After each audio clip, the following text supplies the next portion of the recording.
अंतर्राष्ट्रीय संगठनों ने उन्हें रिसोर्स पर्सन के रूप में मदऊ किया था। यूजीसी एचआरडीसी के PhD course work, refresh course और ओरिएंटेशन कोर्स वर्क में भी उन्होंने अपना योगदान दिया है तथा वे भारतीय प्राध्यापिका परिषद के आजीवन सदस्य भी हैं। उन्हें कई पुरस्कारों से भी सम्मानित किया गया है, जिसमें प्रेमचंद साहित्य सम्मान 2023 भी शामिल है। उनके निर्देशन में 4 छात्रों ने पीएचडी प्राप्त की है। दूसरों की मदद, नए दोस्त बनाना, देश सेवा में उनकी रुचि है। मैं आज के इस प्रोग्राम में उनका तहे दिल से इस्तकबाल करता हूं और उनका अभिनंदन करता हूं। शुक्रिया सर। बहुत बहुत शुक्रिया सर। बहुत बहुत शुक्रिया सर। आपके इस्तकबाली और तारुफी जुमले का हम सब बहुत बहुत एहसानमंद हैं और शुक्रगुजार हैं। और बहुत अच्छे से आपने मेहमान मुकर्रम का, जो हमारे मेहमान प्रोफेसर हैं, और खुशनसीबी की बात ये है कि हमारी एक साथी सदर शोबे हिंदी डॉक्टर अफरा देशमुख के सुपरवाइजर भी 2 नस्ल को हम देख रहे हैं अपने। ये हमारी बड़ी खुशनसीबी है। और एक ऐसे प्रोग्राम में देख रहे हैं जो प्रोग्राम प्रेमचंद से मंसूब है और उर्दू और हिंदी की ताजी रवायत को पेश करने में ये प्रोग्राम बहुत ही अच्छा और उम्दा है। मैं आप सबको बताऊं, अपने मेहमान मुकर्रम को आपके सामने, आपके हुजूर में रखूं और उनके बेहतरीन और उम्दे अल्फाज और जुमले और उनके ख्यालात को प्रेमचंद के मुतालिक सुने। उससे पहले मैं आप सबको बताऊं कि ये ख्वाजा बंदा नवाज कुछ आवाज़ तो हो रही है। कहाँ अपना माइक बंद कर लीजिएगा किसी का। तो मैं बताऊं, ख्वाजा बंदा नवाज यूनिवर्सिटी की एक ऐसी खूबसूरत है कि यहाँ इत्तेहाद और इत्तेफाक और तहजीब विरासत को आगे बढ़ाने में जैसे कायम है। पेश मैं कुछ चीज को आ रहा है बंद करने तो अच्छा होगा।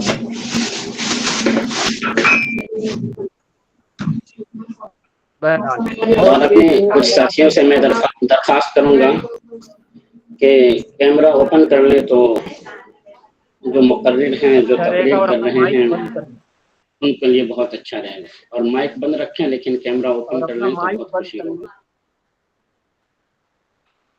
जी जी, बहुत बहुत शुक्रिया। अपना माइक में तो हमारी यूनिवर्सिटी पेश रही है। और ये जो सर, मैं अपने मेहमान मुकर्रम को इसकी तरफ तवज्जो दिलाना चाहता हूँ।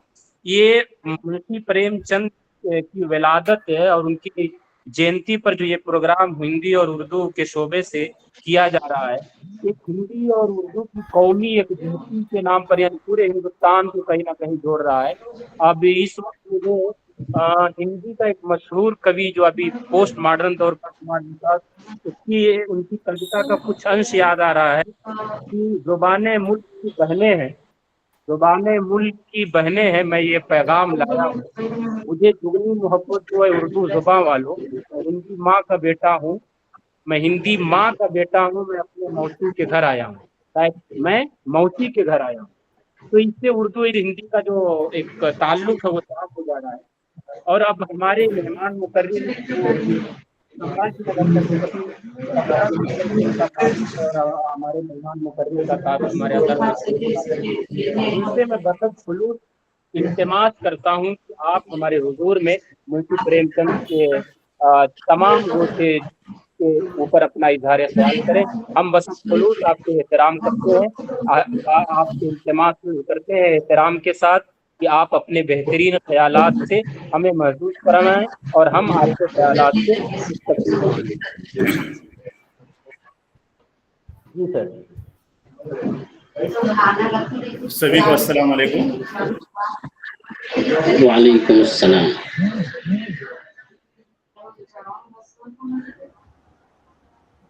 सर्वप्रथम सभी से अदबन गुजारिश है कि जो भी प्रतिभागी है वे अपना माइक कृपया बंद कर दे।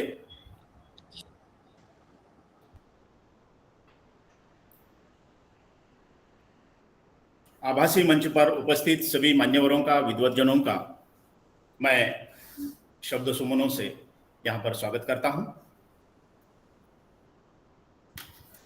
सर्वप्रथम आप सभी को कलम के सिपाही मुंशी प्रेमचंद जी के 146वीं जन्मतिथि की मैं यहाँ पर हार्दिक हार्दिक शुभकामनाएं अर्पित करता हूँ। ख्वाजा बंदा नवाज विश्वविद्यालय कलबुर्गी गुलबर्गा कर्नाटका के हिंदी विभाग एवं उर्दू विभाग के संयुक्त तत्वावधान में आयोजित आज के इस प्रेमचंद जयंती समारोह के उपलक्ष्य में उपस्थित सभी मान्यवरों का, विद्वज्जनों का मैं पुनः एक बार आभासी मंच पर हार्दिक स्वागत करता हूं। इस समारोह की अध्यक्षता ख्वाजा बंदा नवाज विश्वविद्यालय की अधिष्ठाता प्रोफेसर डॉक्टर निशा तारिक हुसैन मैम, उर्दू विभाग के अध्यक्ष डॉक्टर अब्दुल समद साहब, जिन्होंने अभी हमारा परिचय करवाया, ऐसे डॉक्टर अतन मोहिउद्दीन साहब, इस समारोह का संचालन करने वाले अतीउल्लाह सर, उर्दू विभाग की मैमुना बेगम सरलगी मैडम, डॉक्टर शहबाज अरशद साहब, डॉक्टर रईसा नसरीन मैम, तथा मैं जिनके निमंत्रण पर आपके सम्मुख उपस्थित हुआ हूं, ऐसी हिंदी विभाग की अध्यक्षा डॉक्टर अफशा बेगम देशमुख मैम, उनकी सहयोगी डॉक्टर भारती लक्ष्मी पैल मैम, तथा आभासी मंच पर उपस्थित सभी मान्यवर और शोध छात्राएं तथा छात्राएं, आज हम यहाँ पर आभासी मंच पर प्रेमचंद जी की 146वीं जयंती के उपलक्ष्य में उपस्थित हुए हैं। मुंशी प्रेमचंद जी का नाम जो है सर्वश्रुत है, उनका नाम किसी परिचय का मोहताज नहीं है। 31 जुलाई 1880 को प्रेमचंद जी का जन्म वाराणसी के एक छोटे जनपद लम्ही गांव में हुआ। एक देहात में पैदा होने के बावजूद भी उनका पूरा जीवन जो है संघर्षमय रहा है। आज हम उनकी 146वीं जयंती यहाँ पर मना रहे हैं, तो इसके पीछे क्या वजह है? उन्हें कलम का सिपाही कहा जाता है। यह आज का जो समारोह है हिंदी और उर्दू के संयुक्त तत्वावधान में आयोजित है। अभी अतीउल्लाह सर ने कहा कि माँ और मौसी का जो है, इसके संदर्भ में मुनव्वर राना साहब का एक बहुत बेहतरीन शेर याद आ रहा है। मुनव्वर राना जी कहते हैं कि मैं लिपट जाता हूं माँ से और मौसी मुस्कुराती है, लिपट जाता हूं माँ से और मौसी मुस्कुराती है, मैं उर्दू में गज़ल कहता हूं तो हिंदी मुस्कुराती है, मैं उर्दू में गज़ल कहता हूं तो हिंदी मुस्कुराती है। तो हिंदी और उर्दू का यह जो आपसी बहनों का जो रिश्ता है, उसके संदर्भ में यह बहुत सारी बातें हैं। बोलने में इनका व्याकरण, बहुत सारी चीज़ें हिंदी और उर्दू में समान रूप से है। और आपको बताते हुए हर्ष हो रहा है कि यह जो आपने संयुक्त तत्वावधान में इस समारोह का जो आयोजन किया, उसके लिए सर्वप्रथम आपको बधाई देता हूं कि दोनों विभाग जो है बधाई के पात्र हैं। बहुत अच्छा समारोह आपने आयोजित किया। और मुंशी प्रेमचंद जी ने, आपको याद होगा कि सर्वप्रथम लिखने की शुरुआत जो है उन्होंने नवाब राय के नाम से उर्दू में ही की। उनका मूल नाम दंपत राय श्रीवास्तव था, लेकिन उन्होंने शुरुआत जो है उर्दू से ही की। वे सर्वप्रथम नवाब राय के नाम से लिखते थे। उन्होंने सोजे वतन नाम का जो एक कहानी संग्रह लिखा था 1908 में, उसको जो है अंग्रेजों ने जब्त करवा लिया, क्योंकि उसमें देशभक्ति की भावना बहुत प्रबल थी। उन्होंने उर्दू में कई कहानियां लिखी, हिंदी में कई कहानियां लिखी, तो लगभग हिंदी और उर्दू की लगभग 300 से अधिक कहानियां मुंशी प्रेमचंद जी ने लिखी है। उर्दू में वे नवाब राय के नाम से लिखते थे और हिंदी में जो है प्रेमचंद के नाम से लिखते थे। उन्होंने 300 से अधिक कहानियां लिखी है। मानस सरोवर के जो 8 खंड है, उसमें यह कहानियां जो है संकलित हैं। उन्होंने सिर्फ कहानियां नहीं लिखी, मैं संक्षेप में उनके जो दूसरा कार्य संसार है उसके ऊपर संक्षेप में प्रकाश डालूंगा कि उन्होंने 1919 से भी अधिक जो है उपन्यास लिखे, जिसमें उनका सर्वश्रेष्ठ उपन्यास गोदान है। गबन है, निर्मला है, सेवा सदन है, कर्मभूमि है, रंगभूमि है, यह जो है इनके प्रमुख उपन्यास है। इसके अलावा उन्होंने 3 नाटक भी लिखे हैं प्रेमचंद जी ने। 1923 में उनका संग्राम नाटक आया, 1924 में करबला नाटक आया, 1933 में जो है प्रेम की वेदी नाम का जो है उनका नाटक प्रकाशित हुआ। उन्होंने 10 अनुवाद भी किए हैं और प्रेमचंद जी को बच्चे बहुत पसंद थे, इसलिए उन्होंने बच्चों के ऊपर जो है 7 बाल साहित्य की पुस्तकें जो है प्रकाशित की हुई है। 1908 में प्रकाशित उर्दू का कहानी संग्रह सोजे वतन, जिसे राष्ट्र का विलाप कहा जाता है, उसमें देशभक्ति की भावना इतनी प्रखर थी और अंग्रेजों के खिलाफ उन्होंने उसमें बहुत सारी बातें लिखी थी, इसलिए अंग्रेजों ने उस कहानी संग्रह पर पाबंदी ला ली और वह पूरी कहानी संग्रह जो है वो जब्त कर लिया। उसके बाद प्रेमचंद जी जो है हिंदी की तरफ मुड़े और उन्होंने प्रेमचंद के नाम से हिंदी में लिखना शुरू कर दिया। प्रेमचंद जी के बारे में संक्षेप में अगर कहना चाहूं,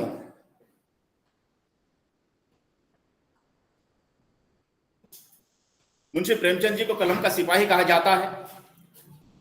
तो कलम ने सच लिखा तो जमाने का दर्द बोल उठा, कलम ने सच लिखा तो जमाने का दर्द बोल उठा, प्रेमचंद जी के हर फसाने में एक पूरा दौर बोल उठा, एक पूरा दौर बोल उठा। तो प्रेमचंद जी जो है यह हिंदी और उर्दू में समानांतर रूप से लिखते रहे। उनका जीवन पूरा संघर्षमय रहा है। जब वे 8 साल के थे उस समय ही उनकी मां का देहांत हो गया। उसके उपरांत जो है उनके पिताजी डाक विभाग में छोटा मोटा काम कर लेते थे और उसी के ऊपर उनका घर चलता था। उसके उपरांत कुछ सालों के बाद उनके पिताजी का भी देहांत हुआ तो पूरी जिम्मेदारी प्रेमचंद जी के ऊपर आ पड़ी। तो प्रेमचंद जी जो है जब उनकी पढ़ने की उम्र थी उस समय उनके सर पर परिवार का बोझ आ गया। उस कारण वे पार्ट टाइम में नौकरी किया करते थे, बच्चों को पढ़ाया किया करते थे और उसमें से जो भी पैसे मिलते तो उस पर अपना घरिया दिनचर्या होती और उसके ऊपर जो है घर चलाते थे। इसके उपरांत जो है उन्हें पढ़ाई के लिए भी बहुत संघर्ष करना पड़ा। वे 8 मील दूरी जो है रोज पैदल तय चल करके पढ़ने के लिए जाते थे और घर की परिस्थिति इतनी विकट थी कि वे अपनी स्कूल की फी भी नहीं भर पाते थे। उनको जो है 2 से 3 साल का गैप लेना पड़ा क्योंकि उनके पास जो है फीस के पैसे नहीं थे। यह जब बात उनके गुरु को पता चली तो उन्होंने उन्हें स्कूल में बुला करके जो है उनकी फी भर दी और वहां से उनकी और पढ़ाई शुरू हो गई। तो ऐसा एकदम बताने का मतलब क्या है कि एकदम विपरीत परिस्थिति में उन्होंने जो है अपनी पढ़ाई पूरी की है और आज पूरे समूचे भारत में नहीं समूचे विश्व में उनका नाम जो है अजरामर है। तो ऐसे कलम के सिपाही मुंशी प्रेमचंद जी ने बहुत कुछ साहित्य लिखा है, लेकिन उनका आज जो हमारा विषय है प्रेमचंद जी का कहानी साहित्य, मैं उसकी रवाता हूँ। तो उनकी जो मशहूर कहानियां हैं उसके ऊपर मैं संक्षिप्त में प्रकाश डालने की कोशिश करूंगा। उनकी सबसे अच्छी कहानी मुझे जो लगी प्रेमचंद जी की वह है बड़े घर की बेटी। यहाँ पर मुझे लगता है कि बहुत सारी महिलाएं जुड़ी हुई है और यह कहानी हमें जिंदगी में बहुत कुछ सीख देती है। यह बड़े घर की बेटी, ये जो कहानी जो है यह सामाजिक और एक पारिवारिक कहानी है। प्रेमचंद जी ने इस कहानी की जो मुख्य पात्रा है आनंदी, इस पात्र के माध्यम से आज की जो नवयुवतियां हैं उनको बहुत अच्छी सीख इस कहानी के माध्यम से दी है। यह पारिवारिक कहानी है। कहानी की मुख्य पात्र आनंदी एक संपन्न बड़े घर की बेटी है। उनके माता पिता के पास सब ऐशाराम है, गाड़ियां है, नौकर चाकर है, हर चीज है।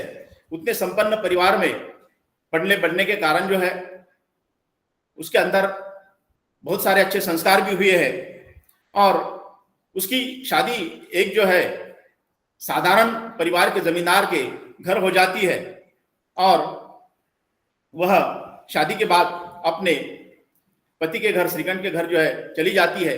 वह साधारण परिवार है, वहां पर जो है बहुत छोटी मोटी बातों के लिए जो है संघर्ष करना पड़ता है। तो यह सब बातें जो है वह बहुत संपन्न घर की है।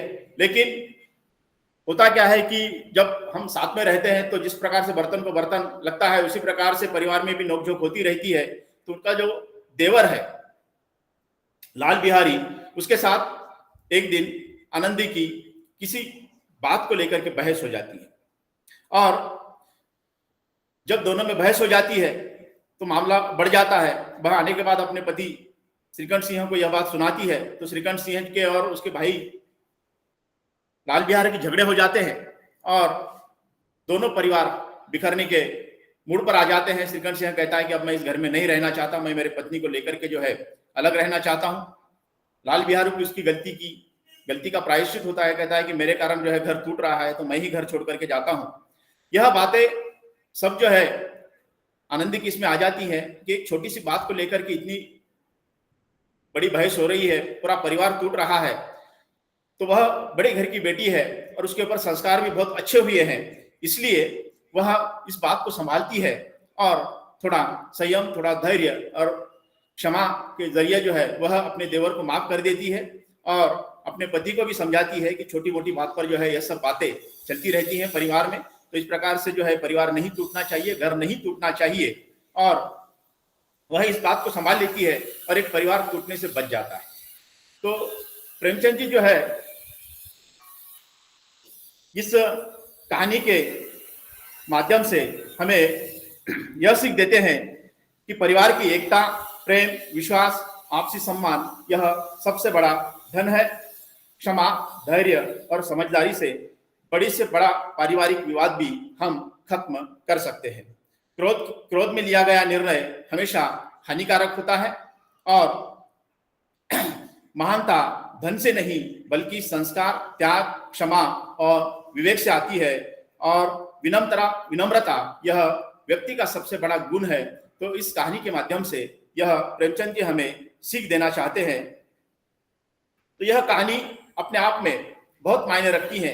आज भी हम समाज में देखते हैं कि बहुत सारे, आज का जो माशरा है उसमें हम देखते हैं कि बहुत सारे केसेस ऐसे आते हैं कि छोटी मोटी बात को लेकर के झगड़ा हो जाता है परिवार में और बात डाइवोर्स तक पहुंच जाती है। यह कहानी प्रेमचंद जी ने आज से 100 साल पहले लिखी है, लेकिन यह कहानी आज भी प्रासंगिक है। आज परिवार में छोटी मोटी बातों को लेकर के जो है झगड़े हो रहे हैं और उस झगड़े का नतीजा ये हो रहा है कि परिवार टूट रहे हैं।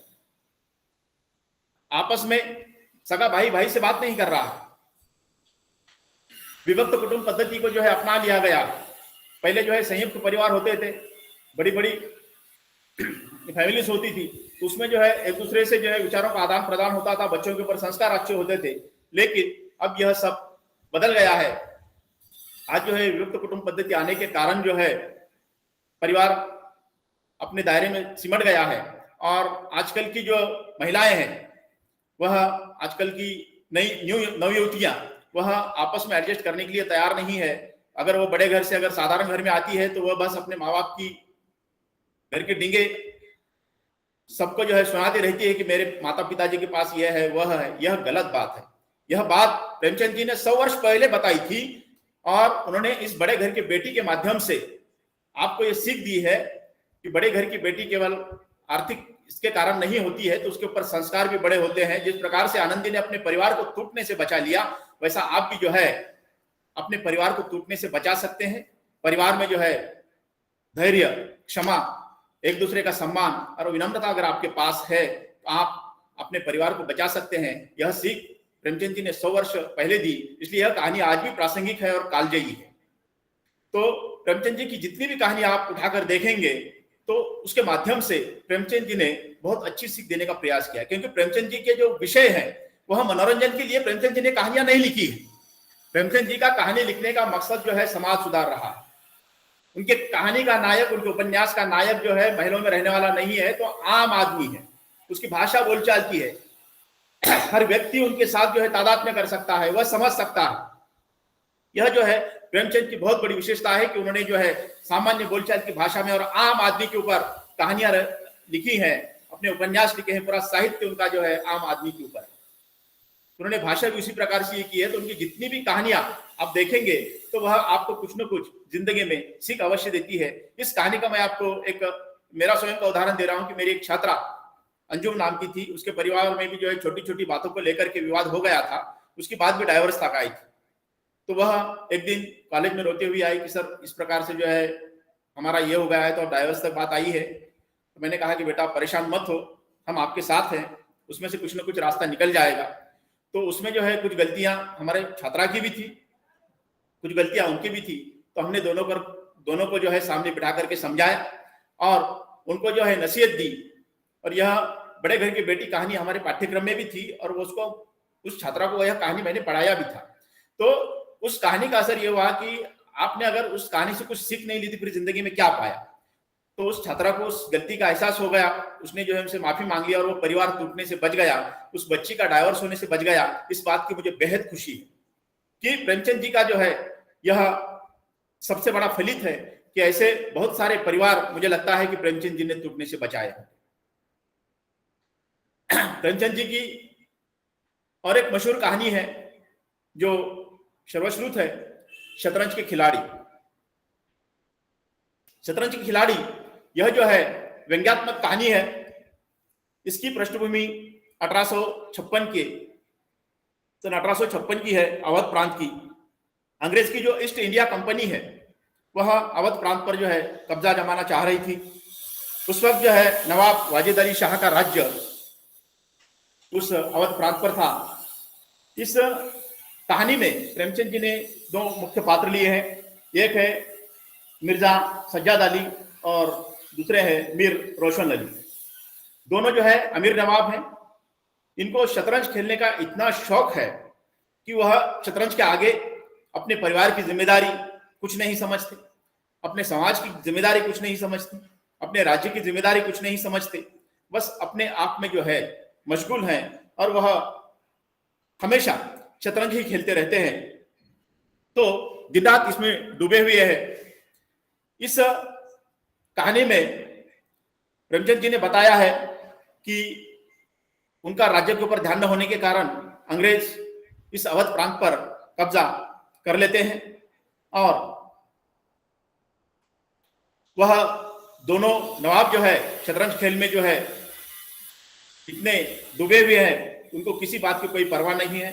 शतरंज खेलते खेलते हुए आपस में भी लड़ लेते हैं, एक दूसरे पर हथियार भी उठा लेते हैं। तो यह सब बातें प्रेमचंद जी ने कहानी में बताई हैं। तो इस कहानी के माध्यम से जो है प्रेमचंद जी हमें यह बताना चाहते हैं कि सामंत्य वर्ग की विलासिता, निष्क्रियता और राष्ट्रीय चेतना के अभाव के कारण जो है इस प्रकार की परिस्थिति उत्पन्न हुई है। तो प्रेमचंद जी ने यह कहानी 100 वर्ष पूर्व लिखी, लेकिन आज भी यह कहानी प्रासंगिक है। आप देखेंगे आज हम सब लोगों के हाथ में यह मोबाइल आ गया है, इसमें भी शतरंज चलता है लूडो नाम से। तो आजकल की युवा पीढ़ी जब आप देखेंगे तो हर घर की यह कहानी हो गई है। छोटे बच्चे उनके हाथ में मोबाइल दिए बगैर खाना नहीं खा रहे हैं। युवा पीढ़ी जो है अपनी पढ़ाई लिखाई छोड़ करके, अपना करियर बनाने का छोड़ करके जो है इस मोबाइल के पीछे, शतरंज के पीछे, मोबाइल गेम के पीछे आज इतनी बिजी हो गई है कि अगर उनको माता पिताजी कुछ बोलते हैं तो वह सुनने की उनकी सलाहियत नहीं है। माताजी पिताजी बोलते हैं खाना भी, कुछ लोग तो जो है हेडफोन लगा करके सामने मोबाइल है, इधर खा रहे हैं, क्या खा रहे हैं कुछ पता नहीं है। जिस प्रकार से वो दो नवाब शतरंज के खिलाड़ी में शतरंज खेलने में गुम है, वैसे आज की जो युवा पीढ़ी है यह मोबाइल में गुम हो चुकी है। तो यह कहानी भी आज के दौर में प्रासंगिक है। मैंने मुख्य कहानियों का ही सारांश आपको बता रहा हूं क्योंकि समय बहुत कम है। प्रेमचंद जी ने बहुत सारी 300 से अधिक कहानियां लिखी है, मैं सबका सारांश नहीं बताऊंगा, लेकिन आज के दौर में जो प्रासंगिक कहानियां हैं मैं इसके ऊपर आपका ध्यान आकृष्ट करना चाहता हूं। शतरंज की खिलाड़ी कहानी के माध्यम से उस समय जो है प्रेमचंद जी ने जो सीख दी है वह आज के दौर में भी जो है प्रासंगिक है, क्योंकि आज का युवा वर्ग जो है जिस प्रकार से मोबाइल में गुम हो गया है, उसकी लत उसको लग गई है। कई युवा पीढ़ी जो है उसमें बर्बाद हो रही है। अपना करियर पढ़ लिख कर जो है काबिल बनना है, आईएएस ऑफिसर बनना है, आईएएस आईपीएस बड़े बड़े अधिकारी बनना है, हर चीज जो है कर सकते हैं, लेकिन आज की युवा पीढ़ी जो है इस लूडो के लत के कारण, मोबाइल की गेम के लत के कारण जो है वह बर्बाद हो रही है। और एक बात देखेंगे, हमारे औरंगाबाद शहर में तो आप देखेंगे कि क्राइम बहुत बढ़ गया है, और उसकी वजह यहाँ पर जो बड़े बड़े साइकोलॉजिस्ट है उनसे मेरी मित्रता भी है, तो मैंने उनसे बात किया इसकी वजह क्या है, तो उन्होंने कहा कि यह जो क्राइम बढ़ गया है उसकी वजह है मोबाइल के कारण जो है लोग मोबाइल में गेम खेलते हैं, वह जो एक दूसरे को जो उसमें मारामारी जो चलती है गेम में, उसी के कारण उनका माइंड इतना डाइवर्ट हुआ है कि थोड़ा सा भी गुस्सा उनको बर्दाश्त नहीं हो रहा है, और छोटी मोटी मामूली बात पर जो है मर्डर हो रहे हैं। मुझे लगता है कि हमारे पास पिछले वर्ष 100 या 150 मर्डर हुए थे। यह बहुत बड़ी खतरनाक बात है, और यह केवल और केवल मोबाइल के कारण हो रही है, उसके लत के कारण हो रही है। तो इससे भी जो है युवा पीढ़ी ने बचना चाहिए, और जिस प्रकार के शतरंज का जो है खेल के कारण वह अवध राज्य अंग्रेजों के कब्जे में चला जाता है, उसी प्रकार मोबाइल के कारण युवाओं की जो है पीढ़ी बर्बाद हो रही है। इससे भी हमें बचना चाहिए, और युवा पीढ़ी ने भी बचना चाहिए। तो यह सीख हमें प्रेमचंद जी ने इस कहानी के माध्यम से बहुत पहले दी थी। मुझे बस इतना कहना है, प्रेमचंद जी शतरंज के खिलाड़ी के कहानी के माध्यम से हमें सीख देते हैं कि मनोरंजन के साथ साथ घर, परिवार, समाज, राष्ट्र के प्रति कर्तव्यों का पालन करना यह हमारी जिम्मेदारी है। यह सीख हमें शतरंज के खिलाड़ी इस कहानी से मिलती है, ऐसा मैं मानता हूं। इसके उपरांत जो है प्रेमचंद जी की और एक अच्छी कहानी है जिसका नाम है नशा। यह मनोवैज्ञानिक और सामाजिक कहानी है। इसमें लेखक ने धन, वैभव, ऊंचे पद के अहंकार को नशा कहा है। यह कहानी भी जो है अपने आप में एक बहुत बड़ी सीख देती है। नशा कहानी जो है, क्योंकि प्रेमचंद जी ने इस कहानी में बताया है, इस कहानी का जो नायक है कथावाचक, वह एक साधारण परिवार का युवक है। उसकी दोस्ती एक बहुत बड़े संपन्न घर के व्यक्ति से होती है, दोनों में दोस्ताना होता है, आपस में भाईचारा होता है। तो वह जो दोस्त है उसे अपने घर लेकर के जाता है। उसके घर में इतना ऐशो आराम है, नौकर चाकर है, गाड़ी बंगला, हर चीज उसके पास है। वह दोस्त को अपने घर ले जाता है। वहां नौकर चाकर हैं तो वो जिस प्रकार से अब मालिक का दोस्त है तो उसको भी बिल्कुल मालिक के जैसा जो है पूरी मान सम्मान हर चीज उसको मिलती है। तो वह अपने आप को किसी बड़े घराने का, बहुत बड़े घर का मालिक समझने लगता है, और उसके अंदर जो है अहम एक ईगो पैदा हो जाता है। वो साधारण आदमी को जो है तुच्छता की दृष्टि से देखता है, हर बार जो है साधारण आदमी का अपमान करते रहता है। उसके अंदर इन सब चीजों को लेकर के जो है एक अहंकार पैदा हो गया है। वो अपने आप को भी जो है बड़े बाप का, बड़े घर का समझता है। उसके अंदर एक नशा पैदा हो गया है। यह नशा कब उतरता है?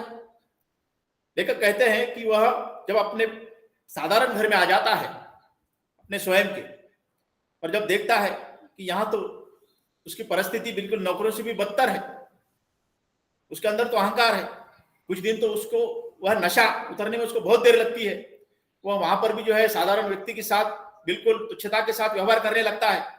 लेकिन जब उसकी यह नशा उतर जाती है, वो देखता है कि मैं तो साधारण परिवार का हूँ, नौकरों से भी बदतर जीवन यापन मैं कर रहा हूँ।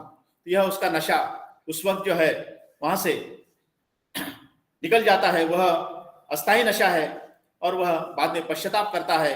इस कहानी के माध्यम से प्रेमचंद जी हमें यह बताते हैं कि धन, पद, प्रतिष्ठा, यह जो अहंकार है, यह मनुष्य को वास्तविकता से दूर करता है।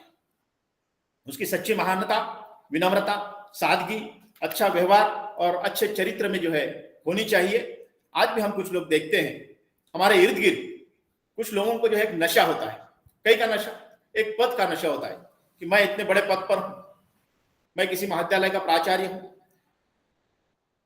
मैं इस प्रकार से हूं, मैं इतने बड़े पोस्ट पर हूं, मेरा भाई कलेक्टर है। इस प्रकार से जो है वह आम आदमी को जो है तकलीफ देना शुरू करते हैं। लेकिन वक्त जो है हमेशा बदलता रहता है।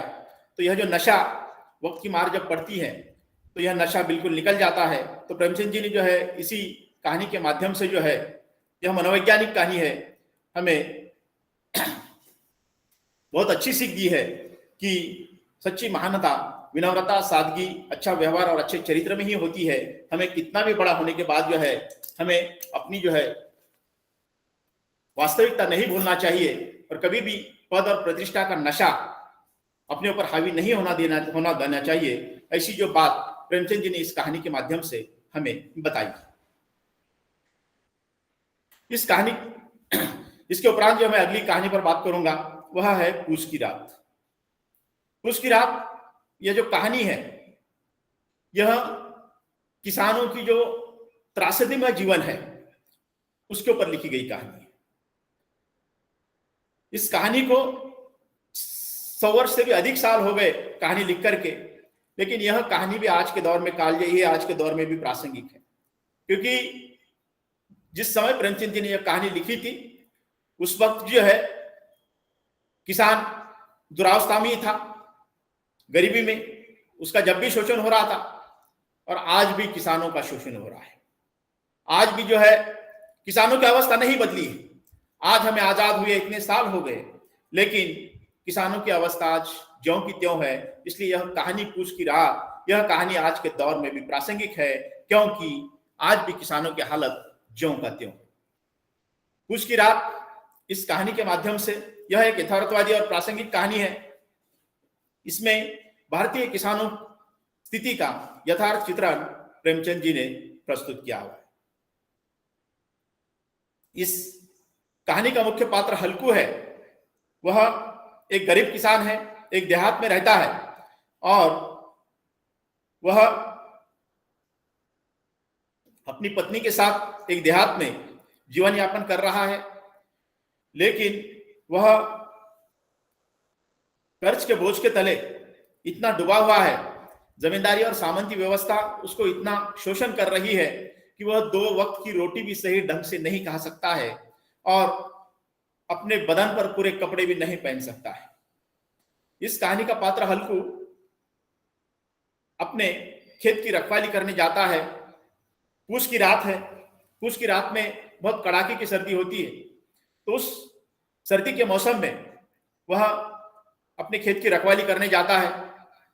उसके साथ एक कुत्ता है, उसका जबरा, वह भी उसके साथ रखवाली के लिए जाता है, क्योंकि उस समय सर्दी का मौसम है, उनके पास पर्याप्त कपड़े नहीं हैं। वह खेत में जाता है, वहां की जो है छोटे मोटे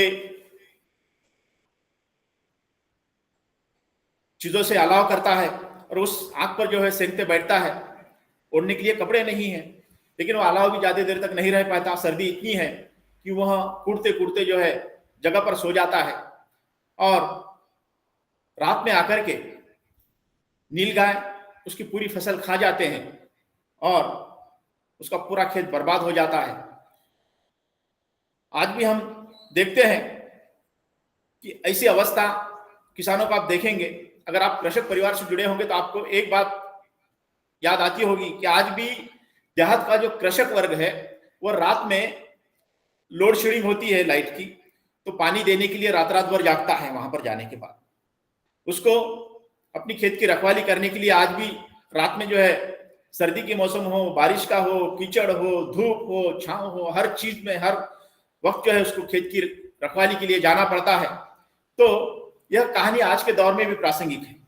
100 साल पहले किसानों के हालात बहुत बदतर थे, आज उसमें काफी सुधार आया है, नहीं ऐसी बात नहीं है, लेकिन फिर भी आज जो यह दलाल व्यवस्था है वह किसानों को सुधरने नहीं दे रही।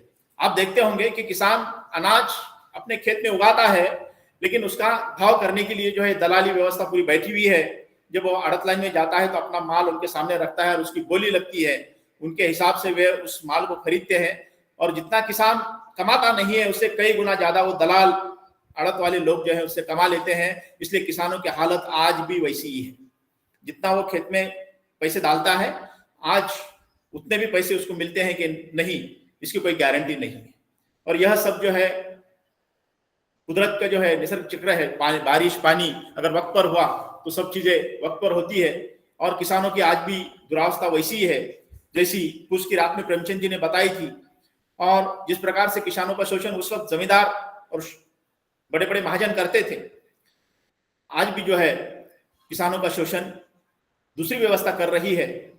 तो यह कहानी आज भी प्रासंगिक है। इसलिए प्रेमचंद जी की जितनी कहानियां आप देखते हैं तो उसमें कुछ न कुछ हमें सीख अवश्य मिलती है और उनकी कहानियां कालजयी हैं, आज भी जो है हमें प्रासंगिक लगती है। प्रेमचंद जी की और एक प्रसिद्ध कहानी है ईदगाह। ईदगाह का जो है मुख्य पात्र हमीद है, जो ईद के मेले में पैसे लेकर के जाता है। बाकी सब बच्चे जो है मिठाइयां खरीदते हैं, लेकिन हमीद जो है, हमीद अपनी दादी के लिए एक चिमटा खरीदता है। क्यों खरीदता है? क्योंकि हमीद की दादी जो है जब उसको खाना बना करके देती है तो उसके हाथ को चटके लगते हैं, तो उसको पकड़ने के लिए उनके पास चिमटा भी नहीं होता है। तो बचपन में जो है यह जो हमीद छोटा बच्चा है, बाकी सब खिलौने खरीदते हैं, मिठाइयाँ खरीदते हैं, ईद से जाकर के नमाज पढ़ने के बाद आते हैं, सब आपस में ये करते हैं। तो हमीद जो है अपने दादी के लिए चिमटा लेकर के आता है। तो यह कहानी बहुत प्रेमचंद जी की प्रसिद्ध कहानी है, आप सबको परिचित है, इसलिए मैं ज्यादा बात इस पर नहीं कहूंगा।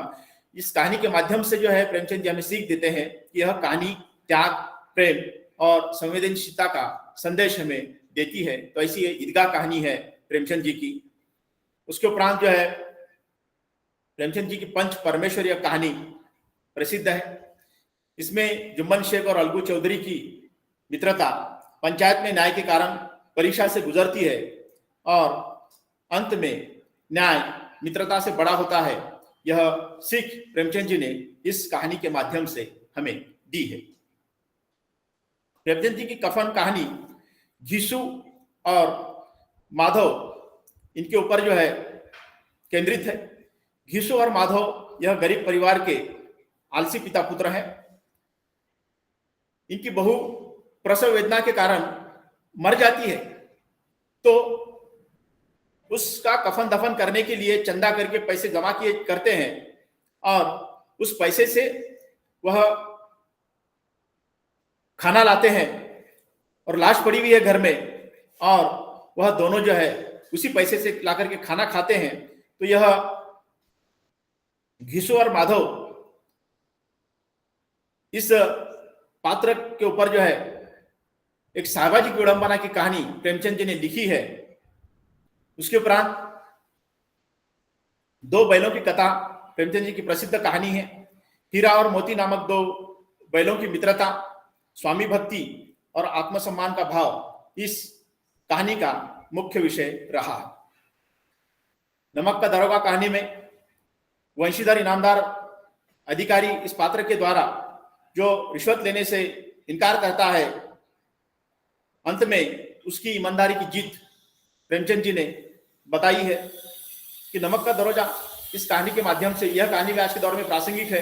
इसका एक मैं उदाहरण देता हूं। हमारे एक मित्र पीआई थे पुलिस स्टेशन में, तो उनकी तबादला हो गया हमारे उस्मानाबाद जिले में, तो वहां के पीआई बनकर के आ गए वो शहर के। वे बेचारे 5 वक्त के नमाजी थे, 1 रुपए की रिश्वत नहीं लेते थे। वहां पर जो 2 नंबर के धंधे चलते थे, लेकिन उन्होंने उस सब धंधे बंद करने की कोशिश की, बिल्कुल रिश्वत लेना, हफ्ते लेना सब बंद कर दिया। तो वहां की व्यवस्था ने, वहां के 2 नंबर के लोगों ने उनके ऊपर कई सारे हमले भी करवाए और उनको जो है बदनाम करने की कोशिश की। उनके ऊपर अलग अलग जो है दोषारोप डाले गए कि ऐसा है, वैसा है, ये है, वो है। लेकिन अंत में जो है उन्होंने, जीत उनकी हो गई। यह सब बातें जो है उन्होंने बंद करवा दी। जब तक वे सोनाथ शहर पुलिस स्टेशन के पीआई थे, उन्होंने 2 नंबर के धंधे कभी चलने नहीं दिए, किसी से 1 रुपए की रिश्वत भी नहीं ली। तो अंत में जीत हमेशा ईमानदारी की होती है। यह नमक के दरोगा इस कहानी के माध्यम से प्रेमचंद जी ने बताई है और आज भी यह कहानी भी प्रासंगिक है और यह वास्तविकता भी है कि हमें थोड़ा सा अगर सब्र से काम लिए तो बिल्कुल जीत ईमानदार लोगों की होती है। तो ऐसा प्रेमचंद जी ने इस कहानी के माध्यम से बताया और वह बात बिल्कुल सच है। ठाकुर का कुआं जो है, यह कहानी के माध्यम से प्रेमचंद जी बताते हैं कि इस कहानी की पात्रा गंगी जो है अपने बीमार पति के लिए साफ पानी लाने हेतु ठाकुर के कुआं पर जब जाती है तो उसको वहां से पानी लेने पर जो है रोका जाता है। तो यह जातिगत भेदभाव जो है उस पर यह कहानी प्रहार करती है। आप देखेंगे कि आजादी से पूर्व जो है यहाँ पर दलित और पिछड़ा वर्ग के हालात बहुत बदतर से बदतर थे। उनको इंसानी नहीं समझा जाता था। गांव के बाहर जो है उनको रहना पड़ता था और उनके पीछे जो है खराटा और सामने जो है गड़वा होता था। उनको पीने के लिए भी कोई पानी नहीं देता था, ऊपर से पानी डाला जाता था। तो यह जो है जातिगत भेदभाव किस प्रकार से था, यह ठाकुर का कुआं इस कहानी के माध्यम से प्रेमचंद जी ने बताया है। सवा सेर गेहूं इस कहानी के माध्यम से प्रेमचंद जी ने गरीब किसान साहूकार के शोषण किस प्रकार से शिकार होता है यह बताने का प्रयास किया है। यह कहानी ग्रामीण जीवन में जो आर्थिक शोषण होता है, आम किसानों पर जो अन्याय होता है, उसकी ओर आपका ध्यान जो है आकर्षित करती है और किसानों की किस प्रकार से त्रासदी है यह सवा सेर गेहूं के माध्यम से प्रेमचंद जी ने बताने का प्रयास किया है। बूढ़ी काकी, यह जो कहानी है इसमें प्रेमचंद जी ने एक वृद्ध उपेक्षा और भूख से पीड़ित रहती है, लेकिन अंत में परिवार की एक बच्ची के स्नेह से उसे भोजन मिलता है। यह कहानी करुणा, मानवता और बुजुर्गों के सम्मान का हमें संदेश देती है। इसके अलावा भी जो है बहुत सारी कहानियां लिखी हुई। महत्वपूर्ण कहानी के ऊपर केवल अपनी बात रख रहा हूं। सदगति कहानी है, जो एक दुखी चमार नामक जो दलित व्यक्ति है वह किस प्रकार से शोषित है और वह जाति व्यवस्था के कारण उस पर कितना बड़ा अन्याय होता है और उसको उसकी जान गंवानी पड़ती है। इस पर जो है प्रेमचंद जी ने प्रकाश डाला है। उनकी मंत्र जो कहानी है, अंधविश्वास और सच्ची मानवता के बीच का अंतर दिखाने वाली एक प्रभावशाली कहानी है। यह कहानी आज के दौर में भी प्रासंगिक है, क्योंकि आजकल बहुत सारे पढ़े लिखे लोग भी जो है अंधविश्वास के कारण बहुत सारी जो है गलत सलत काम करते रहते हैं। तो यह सब धोखाधड़ी है, यह बताने का प्रयास इस मंत्र कहानी के माध्यम से प्रेमचंद जी ने किया है। आपने पेपर पे पढ़ा होगा या नहीं पढ़ा होगा, एक नासिक में यहाँ पर बहुत बड़ा कांड हो गया। ये बाबा थे, खरात बाबा नाम के। तो उन्होंने जो है बहुत सारी महिलाओं का शोषण किया, बड़े बड़े राजकारणियों का शोषण किया, बड़े बड़े आमदार, मंत्री, संतरी, जंत्री, बहुत सारे लोग उनके पास जाते थे अंधविश्वास के कारण जो है। तो उन्होंने सबका जो है शोषण किया। अभी वह सब बातें मीडिया पर आपने देखी होंगी। तो 100 साल पहले जिस प्रकार से माहौल था उस प्रकार का माहौल आज भी है। आजकल लोग पढ़े लिखे होने के बावजूद भी जो है अंधविश्वास से अपने आप को नहीं बचा पा रहे हैं, ऐसी बात है। उसके बाद जो है बड़े भाई साहब, गुल्ली डंडा, दूध का दाम, विध्वंस, मुक्ति मार्ग, घासवाली, जुलूस, तैवान, मायकू, बलिदान, पेशा, यह प्रेमचंद जी की बहुत प्रसिद्ध कहानियां हैं। सब पर अगर बात करना चाहूं तो बहुत समय जाएगा। तो उस कारण जो है मैं केवल उनकी कहानियों पर जो है इतनी बात रखना चाहता हूं कि उनकी जो कहानियां है वह कहानी आज के दौर में भी प्रासंगिक है। कहा जाता है कि अगर आपको आजादी के पूर्व का अगर भारत समझना है, आजादी के पूर्व का अगर आपको भारत समझना है तो आपको प्रेमचंद का साहित्य पढ़िए। प्रेमचंद के जो है साहित्य में आपको पूरा हिंदुस्तान नजर आएगा, क्योंकि उन्होंने उनके कहानी का हो, उपन्यास का हो, जो नायक है वो महिलाओं का राजकुमार नहीं है, एक आम आदमी है, कृषक है, किसान है, दलित है, पीड़ित है, शोषित है। तो उन्होंने जो है इनको केंद्र बिंदु बना करके जो है अपनी कहानी, अपना साहित्य लिखा है और पूरे हिंदुस्तान की छवि, ग्रामीण परिवेश हो या शहरी परिवेश हो, उनका संघर्ष हो, यह सब अपने साहित्य के माध्यम से बताने का कार्य प्रेमचंद जी ने किया है। इसलिए उनका साहित्य जो है वह आज भी जो प्रासंगिक है वह कालजयी साहित्य है। उन्होंने अपनी कहानियों में जो है सामाजिक यथार्थ का, वास्तविकता का सजीव चित्रण यहाँ पर प्रस्तुत किया है। किसान और मजदूर वर्ग की जो समस्याएं हैं, उनका जो शोषण है, दलित वर्ग का जो शोषण है, उस पर जो अपनी लेखनी चलाई है और उनको न्याय दिलाने का जो है उन्होंने प्रयास किया। स्त्री जीवन की वास्तविक समस्याओं को भी जो है उन्होंने अपने साहित्य में केंद्र बिंदु बनाकर उस पर भी कलम चलाई है। राष्ट्रीय चेतना, स्वदेशी भावना, नैतिकता, न्याय और मानवीय मूल्यों की स्थापना सरल, सहज और प्रभावशाली भाषा में उन्होंने की है। यह पूरा साहित्य उन्होंने उर्दू और हिंदी भाषा में लिखा है और इस कहानियों के माध्यम से, उनके साहित्य के माध्यम से वे हमें बहुत कुछ सीख देते हैं।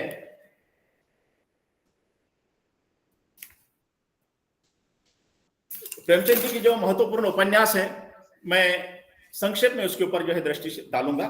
समय है ना मेरे पास? आप बताइए। जी सर, मुख्तसर ही में, संक्षेप में ही। जी बिल्कुल संक्षेप में बताऊंगा कि क्योंकि बात ऐसी है कि उनका जब तक हम उपन्यास साहित्य के ऊपर ध्यान नहीं डालेंगे तो मुझे लगता है कि यह बात थोड़ी सी अधूरी रहेगी।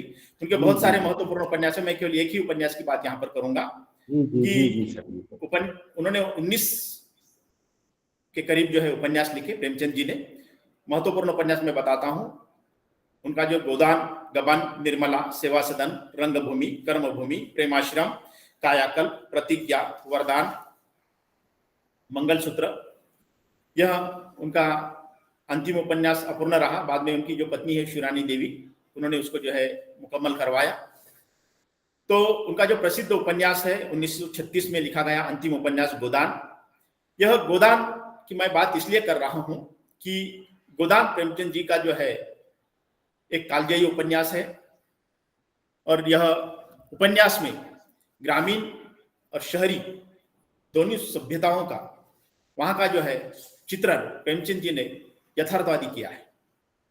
इस कहानी का जो मुख्य पात्र है होरी महतो, वह एक गरीब किसान है।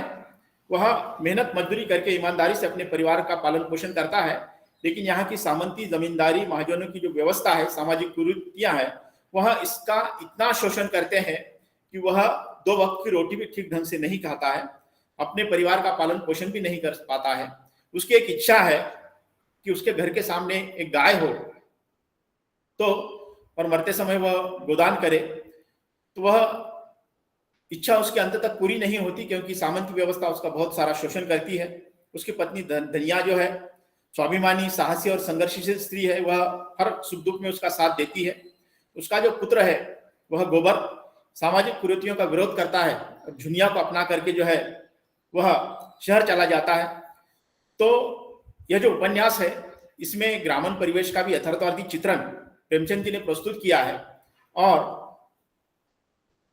शहरी परिवेश का भी चित्रण प्रस्तुत किया है, वहां का भी संघर्ष और यहाँ का भी संघर्ष, और शहर में बैठ करके ग्रामीण किसानों का किस प्रकार से सामंती व्यवस्था शोषण करती है, इसका भी चित्रण प्रस्तुत उन्होंने किया है गोदान में।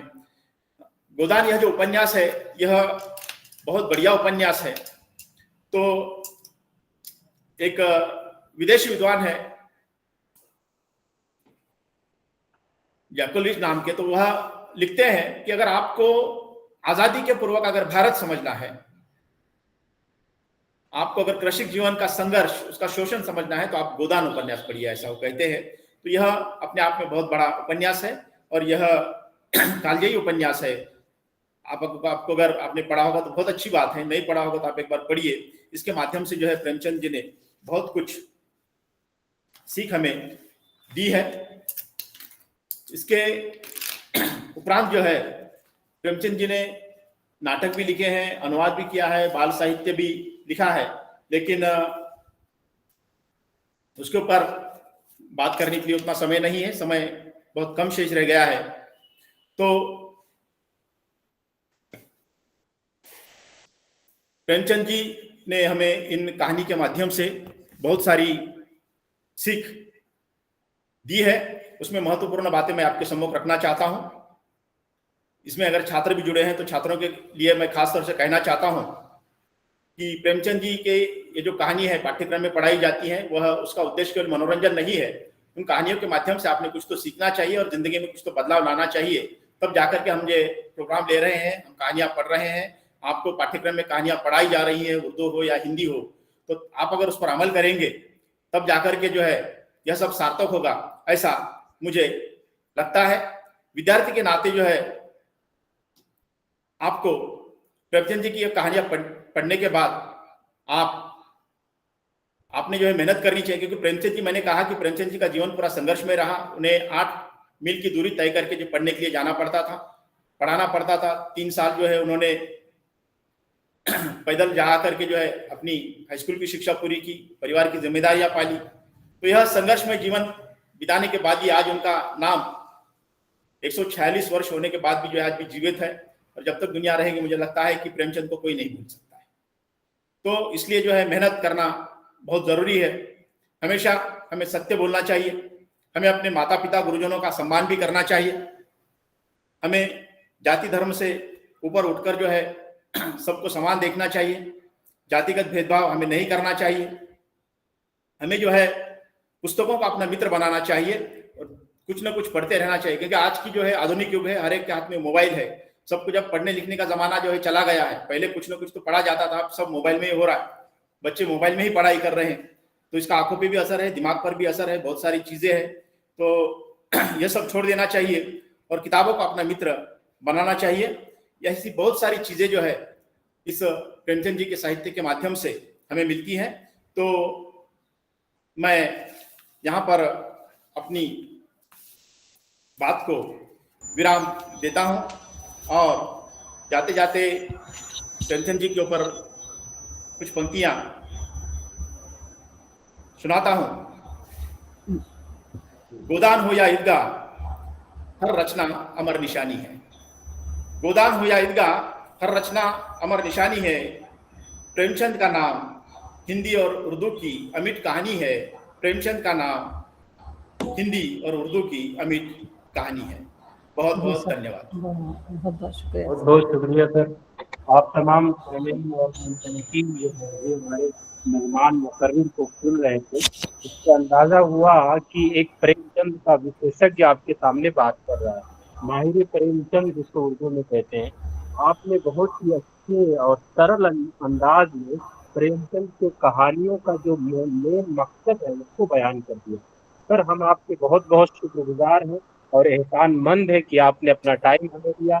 इसके लिए पूरी ख्वाजा बंदा नवाज यूनिवर्सिटी और हमारा उर्दू डिपार्टमेंट और हिंदी डिपार्टमेंट आपसे एहसानमंद है कि आपने हमें अपना कीमती वक्त दिया। इसके लिए बहुत बहुत शुक्रिया। अब इसके बाद में सदर शोबे उर्दू जनाब हाफिज अब्दुल नदवी साहब, असिस्टेंट प्रोफेसर ख्वाजा बंदा नवाज यूनिवर्सिटी कलबुर्गी, और सदर शोबे उर्दू डॉक्टर अफ्ताब देशमुख का भी शुक्रिया अदा करता हूँ कि उन्होंने अपनी रहनुमाई से और तमाम लोगों के कामों से प्रोग्राम का इनेकाद किया। इसके लिए हम सब आप दोनों का शुक्रिया अदा करते हैं। अब उसके बाद मैं तशक्कुर के लिए धन्यवाद ज्ञापन के लिए सूबे हिंदी के असिस्टेंट प्रोफेसर जो हिंदी डिपार्टमेंट की हेड है, असिस्टेंट प्रोफेसर हैं, अफ्ताब देशमुख से इल्तिमास करता हूँ कि आप धन्यवाद ज्ञापन करें और इज़हार तशक्कुर हमारे हुजूर में रखें। अस्सलाम वालेकुम, मेरी आवाज़ आ रही है सर? जी जी जी जी जी जी धन्यवाद। धन्यवाद ज्ञापन तो एक औपचारिकता है सर। मेरे लिए बड़े गर्व की बात है कि आज मैं अपने गुरु को बड़ी तल्लीनता के साथ सुन रही थी कि प्रेमचंद जी का सारा संसार लाकर हमारे गुरु ने हमारे सामने रख दिया।